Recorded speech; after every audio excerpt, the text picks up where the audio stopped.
हमने देखा इस श्री कृष्ण बुक में कि सबसे पहला चैप्टर भगवान श्री कृष्ण का अवतरण जो था उसके बारे में देखा, और किस तरह से देवतागण गए और भगवान श्री कृष्ण का जन्म होने वाला है तो देवकी और वसुदेव को के पास गए मथुरा की जेल में ही, और वहां सब मिल करके भगवान की आवाहन की और भगवान की स्तुतियां गाने लग गए।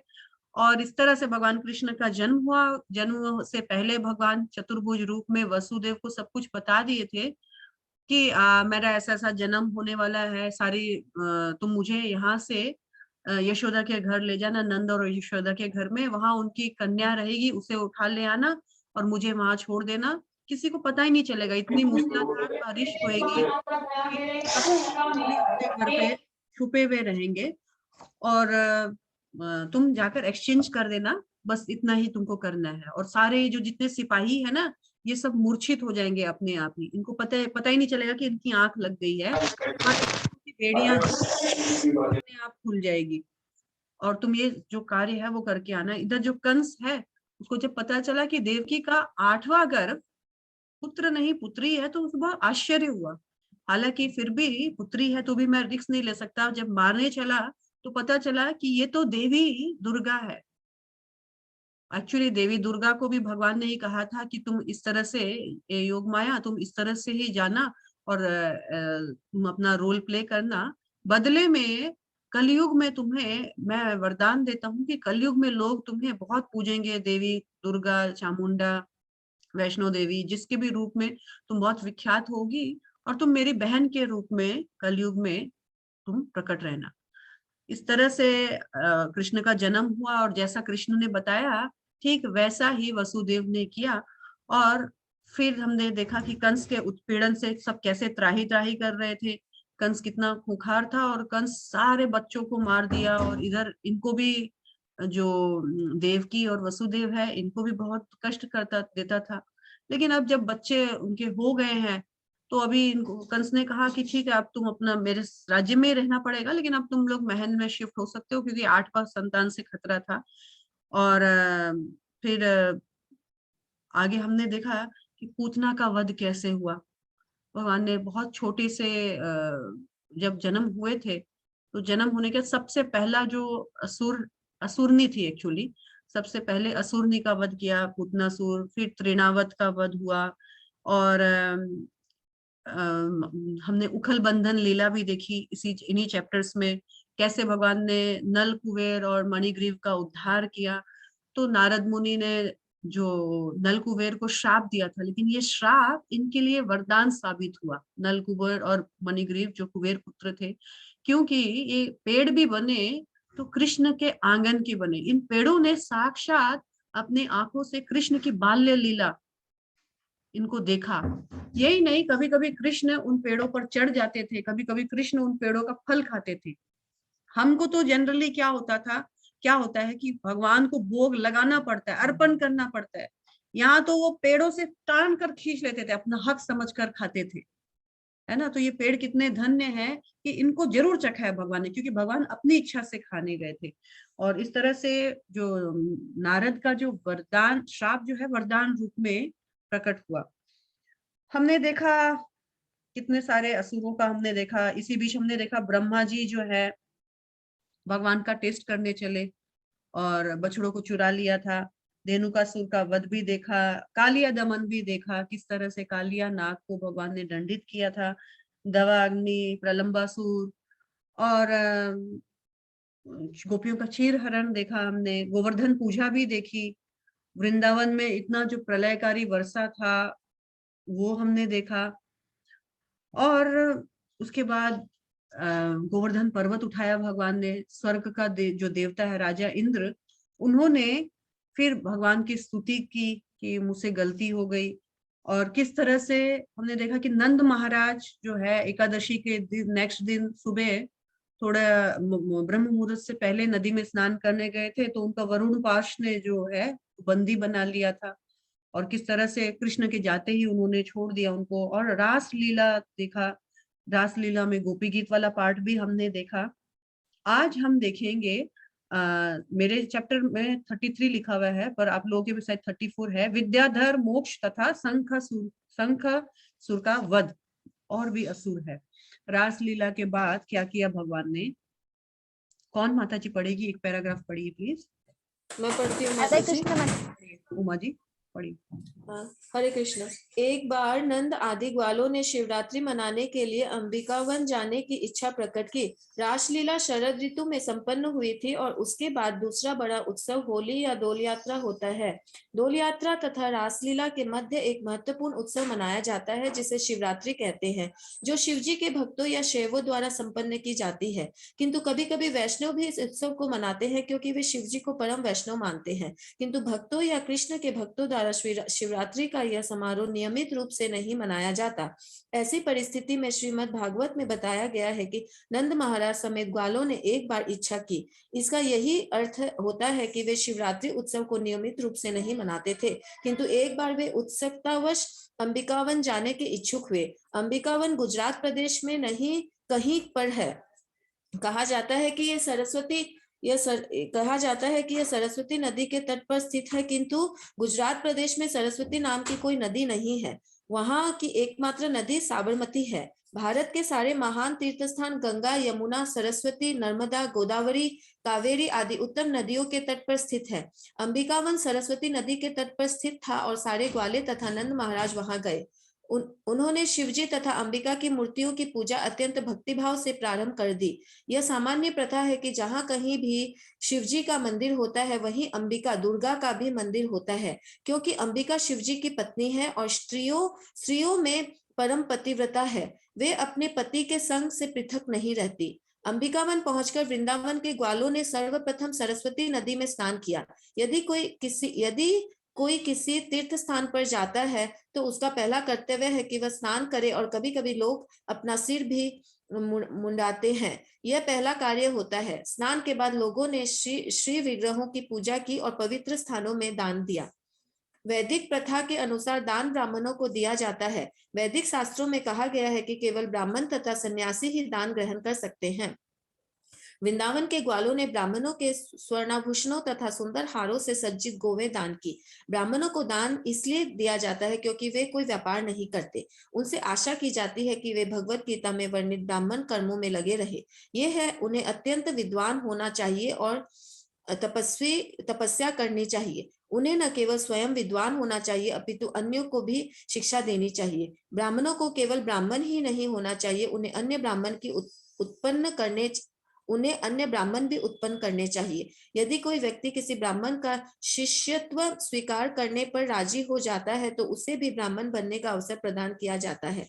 ब्राह्मण सदा ही भगवान विष्णु की पूजा करने में लगा रहता है, अतः ब्राह्मण पर प्रकार के दान स्वीकार करने में योग्य माने जाते हैं। किंतु यदि ब्राह्मणों को अधिक दान प्राप्त होता है तो उन्हें इसे विष्णु के सेवार्थ वितरित कर देना होता है।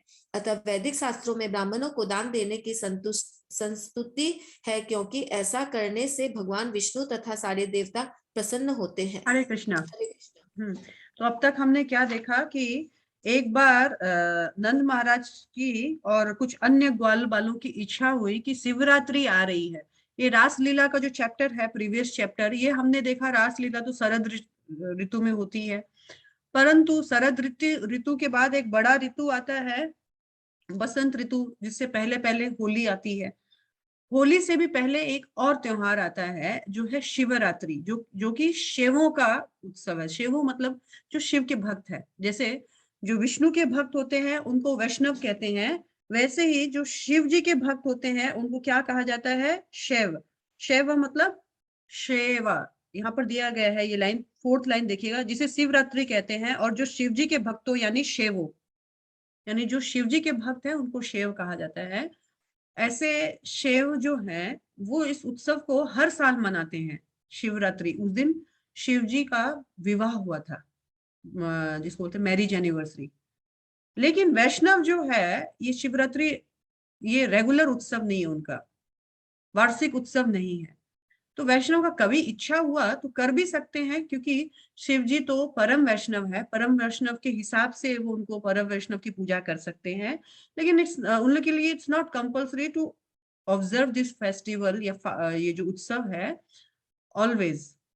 तो एक बार इच्छा हुआ, एक बार मतलब हमेशा नहीं करते हैं। श्रीमद् भागवत में बताया कभी कर सकते हैं इच्छा है तो, लेकिन रोज रोज ऐसा इसको एक कोई फेस्टिवल, वैष्णव फेस्टिवल बनाने का दरकार नहीं है। तो एक बार उनकी इच्छा हुई और वो गए। कहाँ गए? तो अंबिका वन में गए। अंबिका वन में जब गए थे तो कहा जाता है ये अंबिका वन जो है गुजरात प्रांत में कहीं है। और इस अंबिका वन के एक बहुत सुंदर वन है जो दुर्गा के नाम पर, अंबिका दुर्गा का नाम है, दुर्गा के नाम पर ये वन बनाया गया है। तो जहाँ कहा जाता है कि जहाँ भी अम देवी अम्बा का या शिव जी का मूर्ति होता है, मंदिर होता है, वहां उनके पत्नी का भी होता है। अगर शिव जी का मंदिर है तो उमा देवी का मंदिर भी आसपास होना ही चाहिए, होता ही है। तो यहाँ पर उमा देवी जो है उनका बताया गया कि उमा देवी जो है यानी अंबिका जी, वो शिव जी की पत्नी थी और स्त्रियों में परम पतिव्रता थी। वह अपने पति के संग से विलग नहीं होती थी। और अंबिका वन पहुंचकर सर्वप्रथम ये इन्होंने क्या किया, तो इन ग्वाल बालों ने पवित्र नदी में स्नान किया। किसी भी तीर्थ स्थान में जाने से पवित्र नदी में स्नान करने का विधान है। लेकिन पवित्र नदी में स्नान करने का विधान श्रीमद् भागवतम में और एक बताया गया है। दो प्रकार के स्नान होते हैं। एक तो होता है कौओं का तीर्थ। कौओं का तीर्थ जानते हैं क्या होता है? डस्टबिन। कैसे? क्योंकि कौवे गंदगी में ज्यादा रहते हैं ना। तो ये कौओं का तीर्थ होता है कि सिर्फ गए और तीर्थ जाने का उद्देश्य क्या हुआ, पाप धो के आएंगे। ये ऐसे कौओं का तीर्थ कहा जाता है, ऐसा उद्देश्य। वास्तविक तीर्थ क्या है? वैष्णव से भगवान की लीला कथा श्रवण करना। तो यहाँ पर ये गए, सर्वप्रथम उन्होंने स्नान आदि किया। और कहा जाता है कि जब कोई तीर्थ जाता है तो चाहे तो वो मुंडन भी करा सकता है। और इन्होंने स्नान करके सबसे पहले जो वहां पर शिव विग्रह है, अंबिका वन में जो शिव विग्रह है शिव और अंबिका का, उनकी पूजा की। और सब पूजा करने के बाद ब्राह्मणों को दान दिया। अब इस चैप्टर में ब्राह्मणों को दान देने का एक विधान बताया गया है कि ब्राह्मणों और सन्यासियों को दान देने का वैदिक विधान है। क्यों? क्योंकि ये जो है इनका और कोई बिजनेस नहीं होता है, ये बहुत विद्वान होते हैं, इनको वेदों का सबका ज्ञान होता है। ब्राह्मण क्या होता है? इति ब्रह्म जानति ब्राह्मण। तो जो जो ब्रह्म भगवान के बारे में जानते हैं वो ब्राह्मण होते हैं, क्योंकि इनका वेदों का नॉलेज बहुत वास्ट होता है, ये बहुत विद्वान होता है।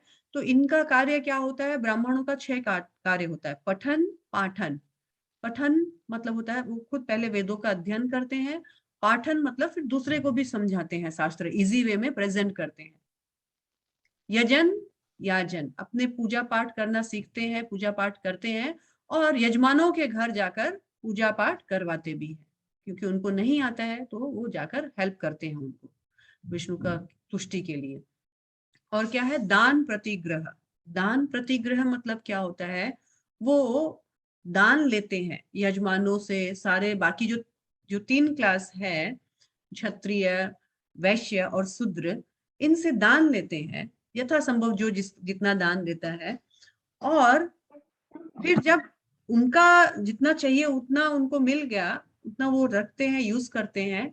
लेकिन ब्राह्मणों को होर्डिंग करने का या संग्रह करने का विधान नहीं है। अगर उनका भरण पोषण के बाद जो एक्सेस बचता था, ये ब्राह्मण भगवान की सेवा में उस धन को फिर से लगा देते थे। तो यानी ये ब्राह्मण क्या है? तो ये ब्राह्मण जो है विष्णु के सेवार्थ अपना धन लगाते थे, जो भी एक्सेस था। अतः वैदिक शास्त्रों में ब्राह्मणों को दान देने का विधान है, क्योंकि ऐसा करने से भगवान विष्णु और देवी देवता सब तुष्ट होते हैं। तो ये इसीलिए अपना दान हमें वहां देना चाहिए जहां हमारी कृष्ण भक्ति या अन्य किसी का कृष्ण भक्ति को बढ़ावा मिलने का मौका मिलता हो। तो ब्राह्मण समाज में वैदिक ज्ञान का प्रचार करते हैं, इसलिए ब्राह्मणों को दान देने का संस्तुति था। आगे पढ़ते हैं। कोई और माता जी पढ़ सकती हैं? हरे कृष्णा। सारे यात्री स्नान करते हैं, श्री विग्रह को पूजते हैं और दान देते हैं। उन्हें कम से कम एक दिन उपवास करना होता है। उन्हें चाहिए कि तीर्थ यात्रा के स्थल पर जाएं और वहां पर कम से कम 3-4 दिन तक रुके। पहला दिन उपवास रखने में बीत जाता है और रात में थोड़ा सा जल पिया जाता है, क्योंकि जल से व्रत भंग नहीं होता। नंद महाराज समेत सारे ग्वालों ने सरस्वती नदी के तट पर ही रात बिताई। उन्होंने दिन भर उपवास रखा और रात्रि में थोड़ा सा जल पिया। किंतु जब वे विश्राम कर रहे थे तो पास के जंगल से एक विशाल सर्प निकलकर उनके समक्ष प्रकट हुआ और भूख के मारे नंद महाराज को निगलने लगा। नंद महाराज असहाय होकर चिल्लाने लगे, बेटे कृष्ण, आओ और इस संकट से मुझे उबारो। ये सर्प मुझे निगलने जा रहा है। जब नंद ने टेर लगाई तो सारे ग्वाले जग गए। उन्होंने सारी घटना देखी। उन्होंने तुरंत जलते लट्ठे उठा लिए और वे उन्हीं से सर्प को मारने लगे। किंतु तब भी सर्प नंद महाराज को निगलना नहीं छोड़ रहा था। उस समय कृष्ण उस स्थान पर प्रकट हुए और सर्प को अपने चरण कमलों से छुआ। पांव का स्पर्श पाते ही उसने अपना रेंगता हुआ शरीर त्याग दिया और एक अत्यंत सुंदर देवता के रूप में प्रकट हुआ, जिसका नाम विद्याधर था। उसका शरीर इतना सुंदर था कि वह पूजा योग्य लगता था। उसने कृष्ण को नमस्कार किया और अत्यंत विनीत भाव से उनके समक्ष खड़ा हो गया। तब कृष्ण ने उस देव से पूछा, तुम अत्यंत सुंदर देव प्रतीत होते हो, जिस पर लक्ष्मी जी की कृपा है। तुमने ऐसा कौन सा घृण कार्य किया है जिससे तुम्हें सर्प का शरीर मिला? तब उस देव ने अपने पूर्व जन्म की कथा कहनी प्रारंभ की। हे भगवान, आपने अपने पूर्ण जन्म में मेरा नाम विद्याधर था और मैं सारे संसार में अपनी सुंदरता के लिए विख्यात था। विख्यात व्यक्ति होने के कारण मैं अपने विमान में सर्वत्र विचरण करता रहता था। विचरण करते हुए मुझे अंगिरा नामक ऋषि दिखाई दिए। वे अत्यंत क्रूर थे और चूंकि मुझे अपनी सुंदरता का गर्व था, अतः मैंने उनको उपहास किया। इसी पाप कर्म के कारण ऋषि ने मुझे सर्प बनने का श्राप दे डाला। यहाँ पर ध्यान देने योग्य बात है कि कृष्ण की कृपा के पहले मनुष्य सदैव प्रकृति के गुणों के अधीन रहता है, चाहे वह भौतिक दृष्टि से कितना ही ऊपर क्यों न उठा हो। विद्याधर भौतिक दृष्टि से ऊपर उठा हुआ देवता था और वह अत्यधिक सुंदर था। उसको अच्छा भौतिक पद प्राप्त था और वह विमान से सर्वत्र विचरण कर सकता था। फिर भी उससे अगले जन्म में सर्प बनने का श्राप मिला। कोई भी भौतिक दृष्टि से ऊपर उठा व्यक्ति, यदि वह सावधानी नहीं बरतता, घृणित निम्न योनि में जाने के लिए शापित हो सकता है। लोगों की यह भ्रांत धारणा है कि एक बार मनुष्य देह प्राप्त होने के बाद नीचे नहीं गिरता। विद्याधर स्वयं बतलाता है कि यद्यपि वह देवता था, किंतु उसे सर्प बनना पड़ा। किंतु जब कृष्ण ने अपने चरण कमलों से उसका स्पर्श कर दिया तो तुरंत कृष्ण भावनामृत प्राप्त हो गया। किंतु उसने यह स्वीकार किया कि पूर्व जन्म में वह सचमुच पापी था। कृष्ण भावना भावित पुरुष जानता है कि वह कृष्ण का दासानुदास है। वह अत्यंत तुच्छ है और जो कुछ भी सत्कार्य वह करता है, वह सब कृष्ण तथा गुरु की कृपा के कारण होता है। वह देव विद्याधर श्री कृष्ण से बातें करता रहा। चूंकि मैं अपने शरीर की अपूर्व सुंदरता से गर्वित था, अतः मैंने ऋषि अंगिरा के क्रूर स्वरूप को उपहास उड़ाया। उन्होंने मेरे पाप के लिए श्राप दिया और मैं सर्प बन गया। अब मैं सोचता हूँ कि उस सृष्टि का श्राप नहीं था, अपितु मेरे लिए महान वरदान था। यदि उन्होंने श्राप न दिया होता तो मुझे सर्प का शरीर धारण न करना पड़ता और आपके चरण कमलों की ठोकर न खाई होती और इस प्रकार सारे भौतिक कलमश से मुक्त न हो पाता। इस संसार में 4 चीजें अत्यंत मूल्यवान हैं: उत्तम कुल में जन्म लेना, धनी होना, विद्वान होना तथा सुंदर होना। ये सब भौतिक संपदा समझे जाते हैं। दुर्भाग्यवश कृष्ण भावनामृत के बिना ये भौतिक संपदाएं कभी कभी पाप एवं अपयश के कारण बन जाती हैं। विद्याधर देवता होते हुए भी सुंदर शरीर वाला होकर भी गर्व के कारण सर्प का शरीर प्राप्त करने के शाप से शापित हुआ। अतः इस घटना से हमें यह शिक्षा मिल सकती है कि जिन लोगों को अपनी भौतिक संपदा का अत्यंत गर्व होता है और वे दूसरे के प्रति शत्रु भाव रखते हैं, उन्हें सर्प का शरीर मिलता है। सर्प सर्वाधिक क्रूर तथा ईर्ष्यालु जीव माना जाता है, किंतु जो लोग मनुष्य होकर अन्यों से ईर्ष्या करते हैं, वे सर्पों से भी अधिक दोषी समझे जाते हैं।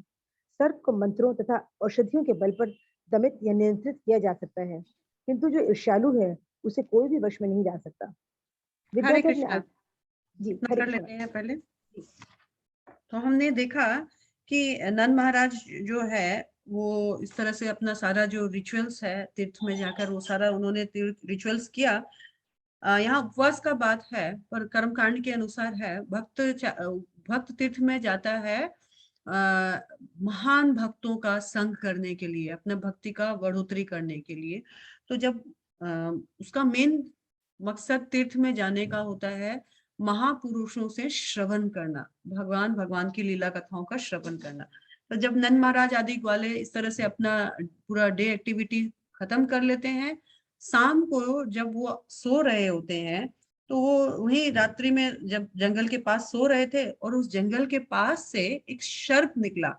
जो सर्प जो था बहुत भूखा सर्प था और वो भूख के मारे और किसी को नहीं, डायरेक्ट नंद महाराज को ही निगलने लग गया। जब नंद महाराज को निगला, इससे पहले भी एक बार नंद महाराज को एक सर्प से मतलब पास से मुक्त कराया गया था। किस चीज का पास था वो? वरुण पास वरुण पास देव के पास जो है उसे मुक्त किया था कृष्ण ने। तो अब जब सर्प ऐसे निगल रहा था तो वापस कृष्ण से ही गुहार लगा रहे थे, टेर लगा रहे थे, कृष्णा कृष्णा मेरी रक्षा करो, मेरे पुत्र देखो ये सांप मुझे निगल रहा है। जो उनके पास के जो लोग थे, उनके साथ के लोग, वो लकड़ी, आग का लकड़ी से उस सांप को डरा रहे थे, भगाने का प्रयास कर रहे थे, पर वो सांप तो निगले जा रहा है, नंद महाराज को निगले जा रहा है। तभी कृष्ण वहां प्रकट हुए और कृष्ण ने उस जो सर्प है उसको जस्ट अपने चरणों से स्पर्श किया। तो क्या हुआ, वो जो सर्प है जैसे ही भगवान श्री कृष्ण का स्पर्श पाता है अपना शरीर त्याग देता है और उस शरीर से एक सुंदर देवता प्रकट होते हैं और उसका नाम होता है विद्याधर। भगवान श्री कृष्ण ने जब इतना सुंदर, इतना तेजवान और इतना सुंदर जब वहां से देव प्रकट होता हुआ देखा तो भगवान श्री कृष्ण ने कहा, आप कौन हो, इतने सुंदर प्रतीत हो रहे हो, और आप इतने जैसे वो इतना गोल्ड ज्वेलरी वगैरह पहन के रखा था, आप तो बहुत कोई रिच ऐसा व्यक्ति लग रहे हो जिसपे लक्ष्मी प्रसन्न है, यानी आप बहुत रिच भी लग रहे हो, आप बहुत सुंदर हो, तो आप हो कौन? तो उस देव ने कहा कि मैं पूर्व जन्म में मेरा नाम विद्याधर था और मैं कौन था, मैं एक बहुत सुंदर देव था और मुझे अपनी सुंदरता पे थोड़ा अभिमान था, उसको दिखाया। सुंदरता पे बहुत अभिमान था और मैं क्या करता था, मेरे पास एक विमान हुआ करता था, मैं उस विमान से कहीं भी आ जा सकता था, सर्वत्र घूमते रहता था अपना विमान, आकाश विमान पर बैठ करके। एक बार विमान से घूमते घूमते मेरी दृष्टि अंगिरा मुनि पर पड़ी और एक्चुअली क्या हुआ, अंगिरा मुनि थोड़े कुरूप थे, मैं सुंदर था, सुंदरता का मुझे गर्व भी था, तो मैंने थोड़ा सा उनके कुरूपता के कारण उनका उपहास मजाक उड़ा दिया, वैष्णव अपराध हो गया। और इसके कारण क्रोधित होकर जो अंगिरा ऋषि है उन्होंने मुझे श्राप दिया, जाओ तुम सर्प योनि में जाओ और तुम धरती पर जाकर गिर जाओ। सर्प बनने का कारण क्या है, हमने पीछे पैराग्राफ में हमने अभी पढ़ा था, सर्प बनने का कारण क्या है, जिसको बहुत गर्व होता है अपनी भौतिक संपन्नता पे, तो उसको सर्प बन के आना पड़ता है। आगे हम देखते हैं, मिलेगा, ये हमने पढ़ा भी था अभी अभी और आगे मिलेगा भी आपको। यहाँ हरे कृष्ण माता जी, पेज नंबर बता दीजिए ना। विद्याधर मोक्ष का मोक्ष तथा शंखासुर वध है माता जी, इसमें पेज नंबर सबका अलग अलग है, 233 है मेरे में। तो यहाँ पर 267 आप लोग चैट पे बात कर लीजिए, चैट पे इनको हेल्प करिए। यहाँ पर यह ध्यान देने योग्य है कि कृष्ण की कृपा के पहले मनुष्य सदैव प्रकृति के गुणों के अधीन होता है। जैसे ही कृष्ण की कृपा प्राप्त होती है वैसे ही मनुष्य अपने भौतिक जो दृष्टि है उससे ऊपर उठता है। जैसे ये विद्याधर पहले सर्प था, भगवान का कृपा मिलते ही ये विद्याधर जो है क्या हो गया, अभी एक देव रूप में प्रकट हो गया। यहाँ पर एक और बात है, कोई भी भौतिक दृष्टि से ऊपर उठा व्यक्ति, हमारे लिए यहाँ पर एक लाइफ लेसन है, सीखने योग्य बात यह है, कोई भी भौतिक दृष्टि से कितना भी संपन्न क्यों ना हो, और भौतिक दृष्टि से संपन्न व्यक्ति का कुंती महारानी ने भी एक स्तुति में गाया, कुंती महारानी की स्तुति में है ना, 4 चीज मनुष्य का भक्ति में बाधा बन सकता है अगर प्रॉपरली यूज नहीं किया इन 4 चीजों को। वो क्या था वो 4 चीज, यहाँ पर हमने उत्तम कुल में जन्म लेना, बहुत सुंदर होना और धनी होना और बहुत बुद्धिमान होना। ये 4 चीज मनुष्य जीवन में बहुत बड़ा रोड़ा भी हो सकता है तो ये गुण, लेकिन ये गुण यदि कृष्ण भावनामृत में ना लगाया जाए तो ये 4 चीज हमारे आध्यात्मिक जीवन में बाधा है। जैसा कि एग्जाम्पल में हम देखते हैं इन विद्याधर के, ये सुंदर थे और ऐश्वर्यवान भी थे, रिच भी थे, लेकिन ये चीज ही इनका भौतिक मतलब जो गुण है वो आध्यात्मिक में रोड़ा ढाल दिया। इन्होंने अंगिरा मुनि पर वैष्णव अपराध किया। वैष्णव अपराध करने के कारण यहाँ पर लिखा है, कोई भी भौतिक दृष्टि से ऊपर उठा व्यक्ति यदि सावधानी नहीं बरतता तो घृणित निम्न योनि में जाने के कारण शपित हो सकता है। लेकिन एक बात और है, वैष्णवों का श्राप भी वरदान होता है। वैष्णवों का डांट, भक्तों का, वैष्णवों का, ऋषि मुनियों का, साधुओं का डांट भी वरदान होता है। उनका क्रोध भी हमारे लिए लाभकारी होता है। क्यों? जैसे हमने अभी प्रीवियसली देखा, नल कुबेर, नल कुबेर को भी नारद मुनि ने देखा जाए तो श्राप ही दिया था, लेकिन नल कुबेर का देखिए ग्लोरिफिकेशन, हर कार्तिक में नल कुबेर का नाम हम लेते हैं। जो हम कार्तिक में हम उनका जो दामोदर अष्टकम करते हैं उसमें भी हम लोग नल कुबेर का नाम लेते हैं। और तो और उस पेड़ पर भगवान खुद अपने चरणों पर चढ़ते थे, उसको खुद भगवान ने स्पर्श किया, उसके फल खाते थे, उसकी छांव में खेलते थे। उस पेड़ ने, जिसको श्राप दिया गया था, वो भगवान का लीला देखता था साक्षात खड़ा होकर के। तो हम देखते हैं कि वैष्णवों का श्राप एक्चुअली वरदान होता है। यहाँ पर और एक एग्जांपल मिला कि यद्यपि अंगिरा मुनि ने क्रोधित होकर उनको श्राप दिया था कि तुम सर्प बन जाओ, लेकिन ये श्राप उस सर्प के लिए वरदान साबित हुआ। उसको भगवान श्री कृष्ण के चरण कमल, जो बड़े बड़े देवताओं ऋषि मुनियों को दुर्लभ है, उनका स्पर्श प्राप्त हुआ, भगवान का दर्शन प्राप्त हुआ, भगवान से बात करने का मौका प्राप्त हुआ। और यहाँ पर एक और लाइफ लेसन है हमारे लिए। लोगों की यह भ्रांत धारणा है कि एक बार मनुष्य देह प्राप्त करके कोई नीचे नहीं गिरता है। अरे एक बार मनुष्य शरीर मिल गया ना, तो अगले बार भी मनुष्य जीवन शरीर तो कम से कम पक्का है। अब हम कैसे नीचे गिरेंगे, पशु थोड़ी बन जाएगा। ऐसा हमारा कई लोगों का फिलोसफी होता है, पर शास्त्र बताता है कि मनुष्य जीवन बहुत दुर्लभ है। 84 लाख योनियों के बाद दुर्लभ मानव मिलता है। दुर्लभ मानव जन्म सत्संग, उसमें भी भगवान श्री कृष्ण का भक्ति करने और करने की सुविधा बहुत कम मिलती है। भगवान कृष्ण का भक्ति करना, कल 2 दिन पहले मैं एक ग्रंथ में पढ़ रही थी, श्रीमद् भागवतम ग्रंथ में, कि गिने चुने व्यक्तियों को ही भगवान श्री कृष्ण का भक्ति करने का मौका मिलता है। वो भी सहस्त्र सहस्त्र उन्होंने यदि पुण्य किए होंगे तभी, और भक्ति करने का मौका मिलने के बाद भी गिने चुने ही व्यक्ति भक्ति में टिके रह जाते हैं। तो बोलते हैं ना, लाखों में एक चुनते हैं भगवान अपना भजन करने के लिए, और लाखों में एक ही, ऐसे लाखों में एक ही टिके हुए रह जाते हैं भक्ति जीवन में। श्रील प्रभुपाद अक्सर बोलते थे, ये बड़ा बात नहीं है कि भक्ति जीवन में कौन कौन आया, बहुत लोग इंस्पायर होकर देखम देख आ जाते हैं। बात तो ये बड़ी है कि ये टिक कैसे गया, क्योंकि लाखों में एक टिकता है, भगवान का भजन कर सकता है। तो कभी भी हमको ये भ्रांत धारणा, ऐसा मिथ्या धारणा नहीं बना लेना चाहिए, अरे मनुष्य जीवन तो मिल गया ना, अब क्या है, कोई बात नहीं, खाओ पियो मौज करो, नेक्स्ट जीवन मनुष्य जीवन तो कम से कम मिलेगा, जो भी 84 लाख योनियां तो पार कर लिया हमने। नहीं, मनुष्य जीवन मिलने के बाद भी नेक्स्ट लाइफ आपको निम्न योनि प्राप्त हो सकती है। एग्जाम्पल यहाँ पर हम विद्याधर का भी देख रहे हैं, एग्जाम्पल हमने भरत महाराज का भी देखा, एग्जाम्पल हमने और किसका देखा, गजराज का देखा, एग्जाम्पल हमने घड़ियाल का देखा, है ना। और ये हम ये तो भागवतम से सुंदर एग्जाम्पल देख रहे हैं।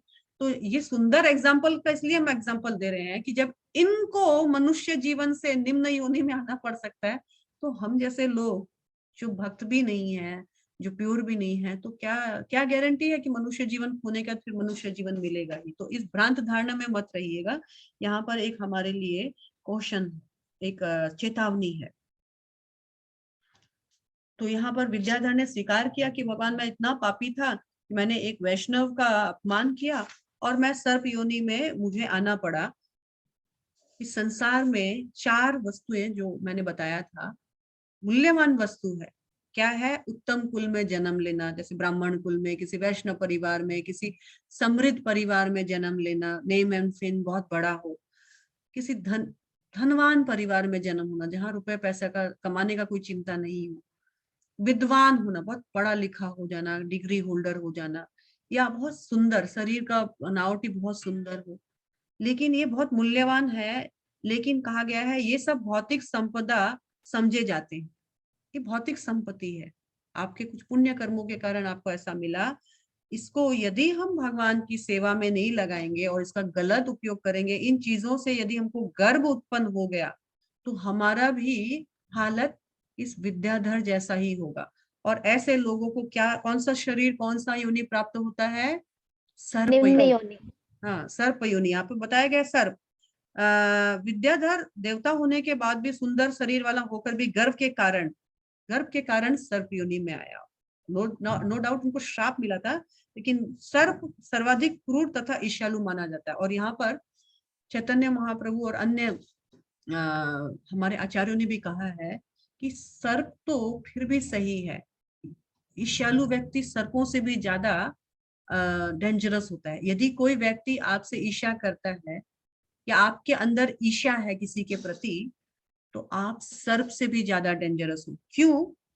क्योंकि सर्पों को तो फिर भी जो सर्प वाले जो पकड़ने वाले होते हैं ना, उनको मंत्र से उसको बस में करके उसका जो सर्प का जो दांत है, विषैला जो दांत है, वो तोड़कर उसको कंट्रोल करके, और या तो वो किसी को काट लेता है, सर्प किसी को काट लेता है, तो उसका जैसे वो जो ओझा वगैरह होते हैं, या वो क्या बोलते हैं, सपेरा, उन लोग क्या करते हैं, उसका विष जो है उसके हमारी बॉडी से बाहर निकाल देते हैं। लेकिन जो ईर्ष्यालु व्यक्ति है, उसका ईर्ष्या का वश में करने का कोई दूसरा साधन नहीं है।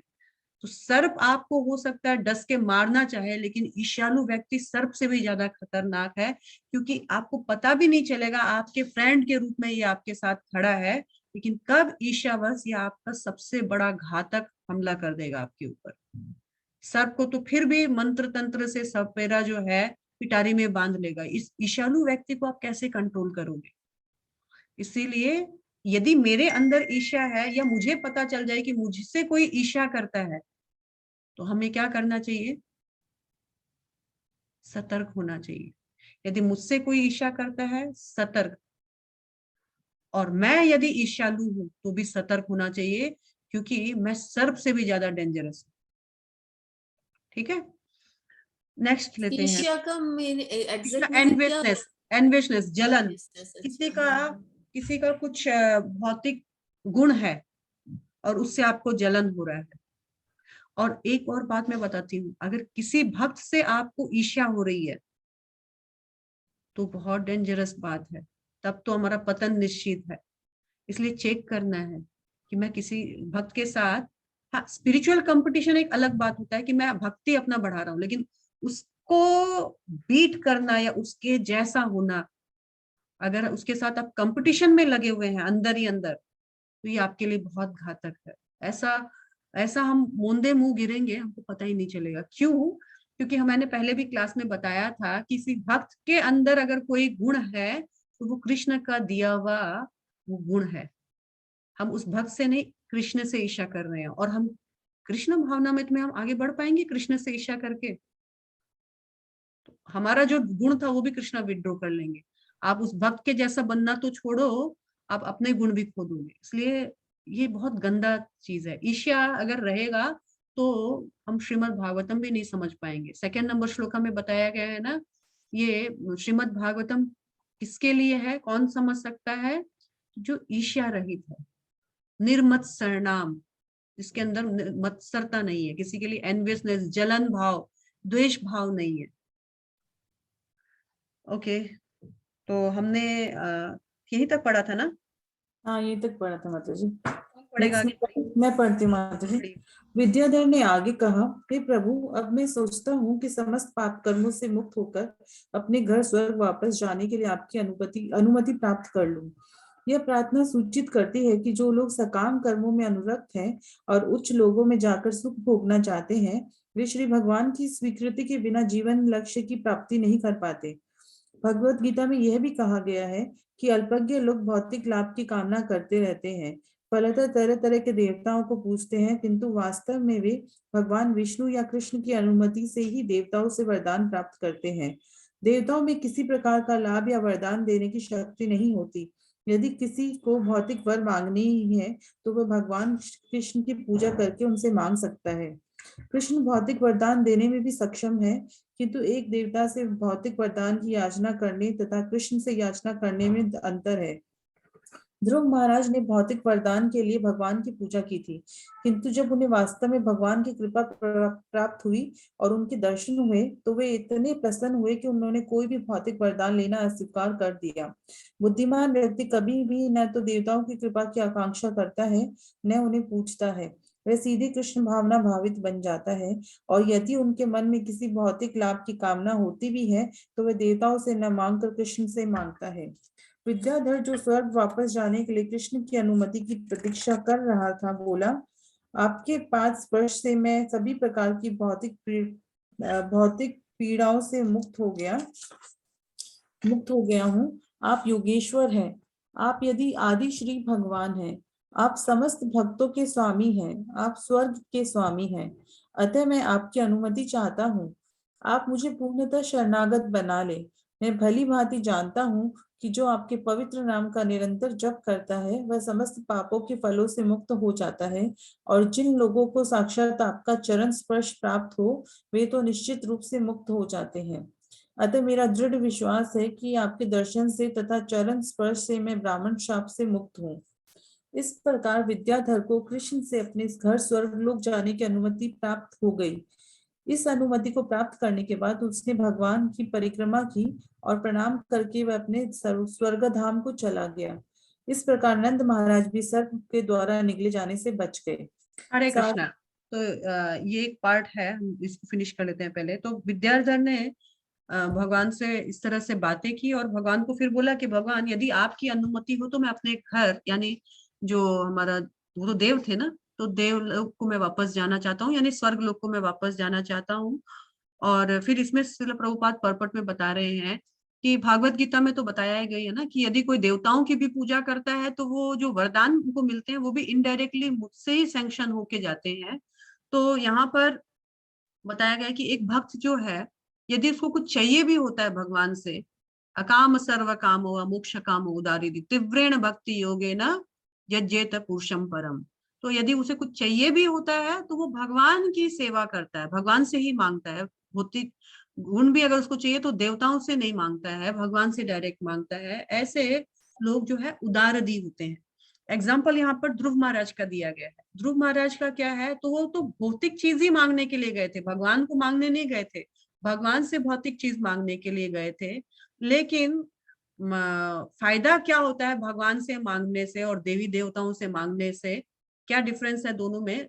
तो भगवान लक्ष्मीपति है। लक्ष्मीपति मतलब उनके पास हर चीज है देने के लिए, ऐसा कुछ नहीं है कि भगवान कंगाल है, दे नहीं सकते। लेकिन अगर आप देवी देवताओं से पूजा करते हैं तो भगवान देवी देवताओं के माध्यम से आपको दे देते हैं वो चीज, ताकि आपके उन विशिष्ट देवी देवताओं के प्रति आस्था बनी रहे। लेकिन भौतिक चीजें अगर देवी देवताओं से लेते हैं तो इस भौतिक शरीर के साथ वो यही धरी की धरी रह जाएंगी। लेकिन अगर भगवान से, जैसा कि ध्रुव महाराज ने भगवान से मांगा, तो क्या हुआ, भगवान वो भौतिक वस्तुएं तो प्रदान करते हैं, साथ साथ में भगवान वो जो हमारे अंदर जो डिजायर्स है उसको भी भगवान खत्म कर देते हैं। अब भौतिक चीजों को भोगने का डिजायर ही नहीं रहता है। ध्रुव महाराज को भगवान बोलते हैं लो लो लो, मांगो मांगो। ध्रुव महाराज बोलते हैं नहीं नहीं नहीं चाहिए, नहीं चाहिए, शर्मिंदा मत कीजिए भगवान, मैं तो कांच के पीछे पड़ा था, मुझे तो हीरा मिल गया, मैं क्यों कांच लूं? भगवान बोलते नहीं नहीं, लेना पड़ेगा। यानी जिन भौतिक चीजों के हम भोगना चाहते थे भगवान वो चीजें देते हैं, लेकिन भगवान फिर उन चीजों को भोगने का डिजायर भी खत्म कर देते हैं। यानी हम मुक्त हो गए ना, इच्छाओं से मुक्त हो गए। तो भगवान से मांगने का क्या है कि भगवान भौतिक भोग की सुविधा देते हैं, लेकिन साथ साथ में भगवान वैकुंठ जाने का जो विरक्ति है, वैकुंठ जाने के लिए जो विरक्ति वाला जो हथियार है वो भी दे देते हैं। इस तरह से हम लोग ध्रुव महाराज ने भोग किया कितने साल, 36,000 ईयर्स भोग किया। लेकिन फिर ध्रुव लोग भी भगवान ने बोला कि अब ठीक है, और फिर तुम बाद में मेरे धाम को तुम आ जाना, है ना। तो यहाँ पर कहा गया है विद्याधर जब ऐसे भगवान से परमिशन मिल गई तो विद्याधर क्या किए, प्रणाम किए और फिर भगवान का परिक्रमा किए और निकल गए वहां से। जब हम मंदिर जाते हैं तो जो मंदिर में जो श्री विग्रह है, कभी भी श्री विग्रह को मूर्ति नहीं समझना चाहिए, काठ का, पीतल का, लोहे का, मार्बल का मूर्ति नहीं समझना चाहिए। इवन अपने घर में भी जो डेटीज है, हमारे जो विग्रह है, उनको मूर्ति नहीं समझना चाहिए। तो क्या कहा गया है, विग्रह नाही तुम्ही साक्षात ब्रजेंद्र नंदन, ये भाव होना चाहिए। आप मूर्ति नहीं हो, आप तो साक्षात भगवान हो। और शिला प्रभुपाद ने के कोट में मैंने पढ़ा था, शिला प्रभुपाद ने बताया कि जब हम विग्रह के सामने खड़े रहे, बहुत अलर्ट रहना चाहिए कि हम साक्षात भगवान श्री कृष्ण के सामने खड़े हैं। ऐसा नहीं होना चाहिए विग्रह के सामने खड़े होकर ये मूर्ति है, थोड़ी देखता है, इसको थोड़ी पता है, लेके चुगली चट्टा कर लो सबके, कुछ भी अपने आप को राजा समझो, देखो मैं आया हूँ दर्शन करने के लिए, मैं इतना बड़ा आदमी, इतनी बड़ी गाड़ी में आया हूँ। ये भक्त बेचारे, उनके पास तो धोती भी फटी हुई है। ऐसा भाव नहीं होना चाहिए। आप कृष्ण के सामने कैसा बर्ताव करते, विग्रह के सामने ठीक वैसे ही रहिए, क्योंकि ये विग्रह जो है साक्षात ब्रजेंद्र नंदन है। तो जब हम विग्रह को देखते हैं, देखते ही प्रणाम करना है, और परिक्रमा तो अवश्य करना है, चरणामृत अवश्य लेना है। जब हम मंदिर से निकलते हैं तो पहले तो प्रणाम कर लिया ना, मंदिर में घुसे थे तो बार बार प्रणाम होता है क्या? तो यहाँ पर हमने विद्याधर को देखा, विद्याधर अभी जा रहे हैं फिर भी प्रणाम करते हुए जा रहे हैं। क्यों? ये नियम है, जाने के टाइम में अनुमति लेना भगवान का, फिर प्रणाम करना है। हाँ, किसी का बैक प्रॉब्लम है, वो झुक नहीं सकता है, तो मानसिक कीजिए, मन से कीजिए, पर प्रणाम मंदिर आने और मंदिर से निकलने दोनों के समय प्रणाम करना है। क्यों? क्योंकि विग्रह नहीं है, साक्षात भगवान खड़े हैं। तो हमको इतना अलर्ट रहना चाहिए कि भगवान के सामने हमको कैसे बिहेव करना है। Okay, next. हरे कृष्ण माता हरे जी। कृष्ण माता जी। एक क्वेश्चन पूछ सर- सकते हैं? हाँ, एक क्लास के question- बाद करते हैं आगे। सारे ग्वाले शिव तथा अंबिका का पूजन करने के पश्चात वृंदावन लौटने की तैयारी करने लगे। लौटते समय उन्हें कृष्ण के अद्भुत कार्यकलाप याद आते रहे। विद्याधर की मुक्ति का बखान करने से वे कृष्ण की ओर अधिक आसक्ता हो गए। वे तो शिव तथा अंबिका पूजन के लिए आए थे, किंतु हो गए वे कृष्ण के प्रति अधिकाधिक अनुरक्त हो गए। इस प्रकार गोपियां भी कात्यायनी का पूजा करके कृष्ण के प्रति अधिकाधिक अनुरक्त हुई थी। भगवत गीता में कहा गया है कि जो लोग ब्रह्मा, शिव, इंद्र तथा चंद्र जैसे देवताओं की पूजा किसी स्वार्थ से करते हैं, वे अल्पज्ञ हैं और वे जीवन के वास्तविक उद्देश्य को भूल गए हैं। किंतु वृंदावन के ग्वाले सामान्य व्यक्ति न थे। उन्होंने जो कुछ किया कृष्ण के लिए किया। यदि कोई ब्रह्मा तथा शिव की पूजा कृष्ण के प्रति अनुराग बढ़ाने के लिए करता है तो वह मान्य है, किंतु यदि कोई निजी लाभ के लिए देवताओं के पास जाता है तो वह निंदनीय है। इस घटना के पश्चात एक सुहानी रात में कृष्ण तथा उनके अग्रज बलराम, जो अकहनीय रूप से शक्तिशाली है, दोनों ही वृंदावन के जंगल में गए। उनके साथ व्रजांगनाएं भी थी और वहां से वे परस्पर मंगल मनाने लगे। व्रजांगनाएं सुंदर वस्त्रों से आभूषित थी। वे चंदन का लेप किए थी और फूलों से सजी थी। आकाश में चंद्रमा चमक रहा था और उसके चारों ओर तारे टिमटिमा रहे थे। मंद वायु बह रही थी जिसमें मल्लिका पुष्पों की सुगंध मिश्रित थी और भौरे इस गंध के पीछे पागल हो रहे थे। इस मनोहर वातावरण में कृष्ण तथा बलराम दोनों मधुर स्वर में गाने लगे। बालाएं उनकी स्वर लहरी में ऐसी लीन हुई कि वे अपनी शुद्धि बुद्धि खो बैठी। उनके केश खुल गए, वस्त्र शिथिल पड़ गए और उनकी मालाएं पृथ्वी पर गिरने लगी। जब वे इस प्रकार तल्लीन थी और प्राय मधांग थी, तो कुबेर का एक असुर पार्षद वहां प्रकट हुआ। इस वस्तु का नाम शंखाचूर था, क्योंकि इसके मस्तक पर शंख की आकृति की एक मणि थी। जिस प्रकार कुबेर के दो पुत्रों ने अपने ऐश्वर्य के मद में नारद की परवाह नहीं की, इसी प्रकार शंखाचूर अपने ऐश्वर्य से इतराया हुआ था। उन्होंने सोचा कि कृष्ण तथा बलराम सामान्य ग्वाले हैं जो अनेक सुंदर लड़कियों का आनंद मना रहे हैं। सामान्यतः भौतिक जगत में धनवान व्यक्ति सोचता है कि सुंदर स्त्रियों का भोग उसे ही करना चाहिए। शंखाचूर भी यही सोच रहा था, क्योंकि वह कुबेर के धनाढ्य परिवार का था। अतः कृष्ण तथा बलराम को नहीं, अपितु उसे ही इतनी सुंदर बालों का आनंद लूटना चाहिए। अतः उसने उन पर आक्रमण करने का निश्चय किया। वह कृष्ण, बलराम तथा व्रजांगनाओं के समक्ष प्रकट हुआ और उन सुंदर लड़कियों को उत्तर की ओर ले चला। कृष्ण तथा बलराम के होते हुए वह उन पर इस प्रकार रौब जमा रहा था मानो वह उनका स्वामी तथा पति है। शंखाचूर द्वारा उस प्रकार अपहरण की जा रही ब्रजबालाएं रक्षा के लिए कृष्ण तथा बलराम का नाम ले लेकर पुकारने लगी।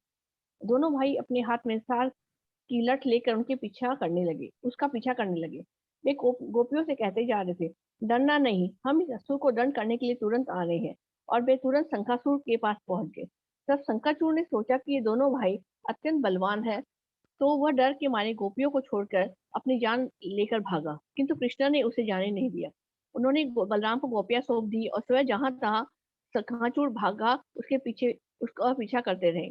कृष्ण जी उनके सिर के शंख सदृश मणि को लेना चाह रहे थे। थोड़ी दूरी तक पीछा करने के बाद उन्होंने उसे पकड़ लिया और अपनी मुट्ठी से उसके सिर पर प्रहार करके उसे मार डाला। फिर उन्होंने वह मणि ले ली और वापस चले गए। उन्होंने समस्त रंजनाओं की उपस्थिति में वह मणि अपने भाई बलराम को सौंप दी। इस प्रकार लीला पुरुषोत्तम भगवान श्री कृष्ण के अंतर्गत विद्याधर मोक्ष तथा शंखाचूर वध नामक 34वें अध्याय का भक्ति वेदांत तात्पर्य पूर्ण हुआ। जय श्रील श्री प्रभुपाद की जय। जय।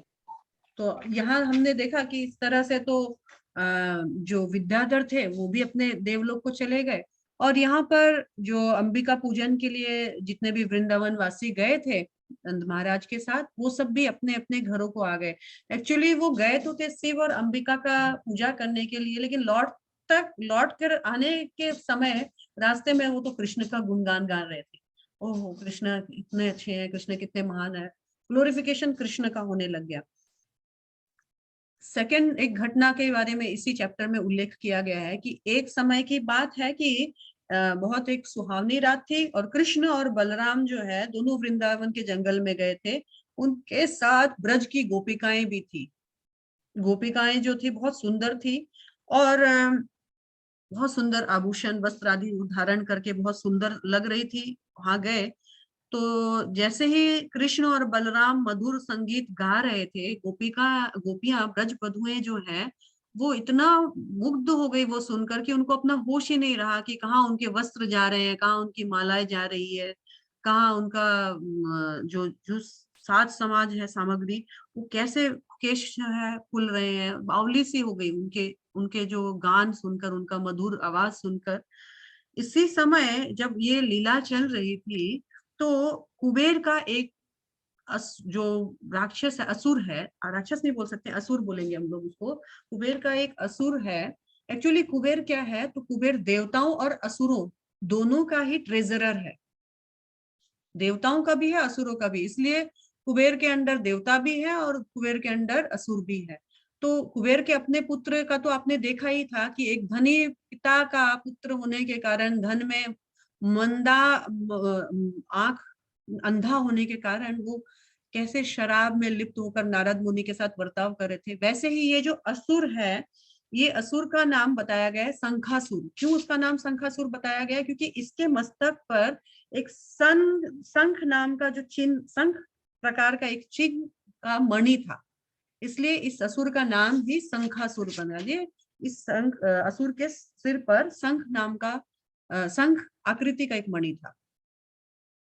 तो ये जो शंखासुर है ये भी कुबेर का जैसे जो एक असुर था, कुबेर के अंडर एक असुर था, क्योंकि इतना रिच फैमिली से बिलोंग करता था तो उसको भी बहुत गर्व था, और धन के मद में ये भी अहंकारी तो था ही और धन के मद में अंधा भी था। इसको लगा अरे कृष्ण और बलराम इस सुहावनी रात में इन इतने सुंदर गोपियों का एंजॉयमेंट भोग कर रहे हैं, एक्चुअली ये तो मेरे भोग का समान थी। क्योंकि हर रिच, एक्चुअली कहा जाता है धन अगर भगवान की सेवा में नहीं लगाएंगे तो वो धन हमको असुर बनाएगा। ये एग्जाम्पल है, जैसे कुबेर के पुत्रों का एग्जाम्पल हम देख रहे हैं, शंखासुर का एग्जाम्पल देख रहे हैं। उसको वो दम्भ भर लिया है, उसको वो झूठा धारणा हो गया है कि मैं रिच हूं और सारी वस्तु मेरी होनी चाहिए। हमारा जो बहुत कभी कभी रिचनेस भी हमें भक्ति में आने से रोकता है। क्यों? हम उस परिवार से हैं, हम इनके साथ कैसे बैठे बोले गाएं, ये बहुत कॉमन पीपल है, हमारे स्टेटस से बिलोंग नहीं करते हैं, ऐसा उनके अंदर भावना रहता है। यहाँ शंखासुर का मेंटलिटी क्या है, या हर शंखासुर टाइप के जो भी रिच पीपल होते हैं उनका मेंटलिटी क्या है, तो सामान्यतः भौतिक जगत पे धनवान व्यक्ति सोचता है कि हर वस्तु उसके भोग की होनी चाहिए, सब चीज का मालिक मैं होना चाहिए, मैं सब कुछ एंजॉय कर सकूं, द बेस्ट एंजॉयमेंट की चीज मेरी होनी चाहिए। तो ये शंखासुर जैसे हम असुरों का भी मेंटलिटी है। और इस तरह उन्होंने क्या किया, उन्होंने सोचा कि इन सारी स्त्रियों को यहाँ से उठा लेकर जाऊं मैं और इनको मैं एंजॉय करूंगा। वो सारी स्त्रियों को जोर जबरदस्ती वहां से उठा रहे थे, तभी उठाकर ले जा रहे थे, तभी कृष्ण और बलराम बोले चिंता मत करो, हम आ रहे हैं, हम तुम्हारी रक्षा करेंगे, चिंता मत करो। और उन्होंने, उन दोनों भाइयों ने अपने हाथ पर एक लट्ठा लिया और उनका पीछा करने लग गए, और उन्होंने जो असुर है उसने उसको मार दिया। और कृष्ण ने क्या किया, उस असुर के जो सर पर जो मणि थी, शंख आकृति की जो मणि थी, उसको वहां से निकाला, छीन लिया, और छीन करके इनको मारा और सारी गोपियों को उसके चुंगल से छुड़ाया, और वो जो मणि थी उन्होंने अपने बड़े भाई बलराम जी को सौंप दिया। और इस तरह से इस शंखासुर असुर का भी वध हुआ, जो कि धन के कारण मंद था, मंदान था। मंदान मतलब जैसा अपनी आंखें बंद, उसकी आंखें धन के कारण गर्वित हो रखी थी। कृष्ण भी, जो व्यक्ति धन में लोभी रहते हैं, धन में अहंकारी रहते हैं, धन में मंदान रहते हैं, ऐसे लोगों का कृष्ण शंखाचूर जैसा ही वध करते हैं। मालूम कैसे? यदि हम पैसे वाले हैं और इसका हमको गर्व है, और ये पैसे के कारण हम झुक नहीं सकते हैं, भगवान को प्रणाम नहीं कर सकते हैं, भगवान के भक्तों के साथ बैठने में शर्म आती है, कि भाई भक्त तो बहुत सिंप्लिसिटी होते हैं, जैसा मिल गया खा लिया, जहां मिल गया बैठ गया, जहां बोला वहीं कीर्तन कर दिया, जैसे बोला वैसे ही प्रसाद ग्रहण कर लिया। इनके साथ स्टैंडर्ड अपना मेंटेन देखता है कि हमारा स्टैंडर्ड का नहीं है। अगर ऐसी मेंटेलिटी है और धन के पीछे बड़ा मतवाला है, अपने आप को ही भोक्ता समझता है, तो कृष्ण जैसे उस शंखासुर का मणि निकाल लिए थे ना, वैसे ही उस धनवान का सारा धन काल रूपी सर्प बनकर निकाल लेते हैं। उसका धन यही पड़ा रह जाता है। उस जैसा शंखासुर का वध हुआ, उसके प्राण हर लेते हैं भगवान। प्राण हरने के बाद उसका जितना भी चीज जिस पर उसको गर्व था, ये धन यौवन पुत्र परिजन, इथि के आचे परती तीरे, कमल दल जल जीवन टल मल, कमल दल जल जीवन टल मल, भजहु हरिपद नीति रे। एक बुद्धिमान व्यक्ति कभी शंखासुर की मौत नहीं मरना चाहता है। उसको मालूम है मैं कुछ लेकर नहीं आया और कुछ लेकर जा भी नहीं सकता, तो वो क्या करता है, अपनी बुद्धि का प्रयोग करता है और भगवान की सेवा में अपना धन लगाता है, भक्तों की सेवा में अपना धन लगाता है, ब्राह्मणों की सेवा में अपना धन लगाता है। नहीं तो जैसे शंखासुर अंधा था धन के गर्भ में, तो उसका प्राण भी गए और उसका धन भी गया, ऐसे ही हमारी भी हालत हो जाएगी। तो ये श्रीमद् भागवतम एप्लीकेशन अपने जीवन में करना है। हमारे पास जो भी कुछ है, तो मानस देहा गेहा जो किछु मोरा, हर पीलु तू या पदे नंद किशोर। ये मेंटलिटी सही है। नहीं तो क्या होगा, हिरण्यकशिपु का भी, हिरण्यकशिपु माने जो सोने के बेड पे सोता था, है ना, इतना रिच था। रावण जिसकी सोने की लंका थी, उनका भी भगवान ने हर लिया। आप हम तो है ही क्या। तो इसीलिए कभी भी इन चार वस्तुओं को जो आपको पुण्य कर्मों से मिली, यहाँ पर बताया गया है, वो चार वस्तु क्या है, तो बहुत सुंदरता, बहुत धनी परिवार में जन्म लेना, बहुत विद्वान होना, या बहुत उत्तम कुल में जन्म लेना, ये हमारे लिए वरदान था। इसको अभिशाप नहीं बनाना चाहिए। ये हमें कृष्ण भक्ति में आगे, ये जो ज्ञान हमें भक्ति बढ़ाने के लिए मिला था, कि तुम जितने इंटेलिजेंट होगे भगवान को समझोगे। ये धन भगवान की सेवा के लिए था। ये उत्तम कुल का जो जन्म है, ये इसलिए था क्योंकि भागवत गीता में बताया है यज्जद आचरति श्रेष्ठात्, है ना। तो जो उत्तम, जो बड़े लोग जो देखते हैं, तो जनरल पीपल क्या करते हैं, उसका आचरण करते हैं, उसको फॉलो करते हैं। तो तुम अगर कोई बड़ा, आज सपोज करो मुकेश अंबानी, जब भगवान उसके घर से, जब हम लोग देखते हैं कि उसकी बेटी की शादी के समय कृष्ण का उन लोग पहले पूजा किए, सब कुछ कृष्ण को आगे करते हुए किए। हेमा मालिनी अपनी बेटी का जब शादी कर रही थी तो लड्डू गोपाल को एनी टाइम साथ रखे थी, विदा करने के टाइम भी गोपाल जी को साथ में रखी थी, वीडियोस में आप लोग देखिएगा। तो इनको देखकर दूसरे इंस्पायर होते हैं। तो ये उत्तम कुल में या उत्तम कुल का जो जन्म हमको क्यों मिला, to inspire other to do Krishna bhakti, ना कि उसका बखान करने के लिए मैं इस परिवार से हूँ, you know I belong to such such family, ऐसा नहीं है। और ये सुंदरता भी भगवान के लिए, कभी कभी हम सुंदर, हमारी सुंदरता के लिए कोई और अट्रैक्ट होता है, जो अट्रैक्ट होता है उसको भगवान की सुंदरता के सामने इंट्रोड्यूस करना कि अरे सुंदरता, सुंदर तो भगवान है, देखिए आइए मैं बताती हूँ, है ना। तो ऐसा सारा चीज इस्तेमाल होना चाहिए भगवान की सेवा में। जैसे ही हम हमारे अंदर शंखासुर की प्रवृत्ति आएगी तो भगवान भी बता देंगे ये सब मेरा दिया हुआ था, चलो मैं वापस लेता हूँ, तुम्हारा सारा जो था यही का यही रह गया, तुम चलो यहाँ से निकलो। So this chapter was very बहुत इंटरेस्टिंग था और हमने इस चैप्टर में बहुत कुछ सीखा।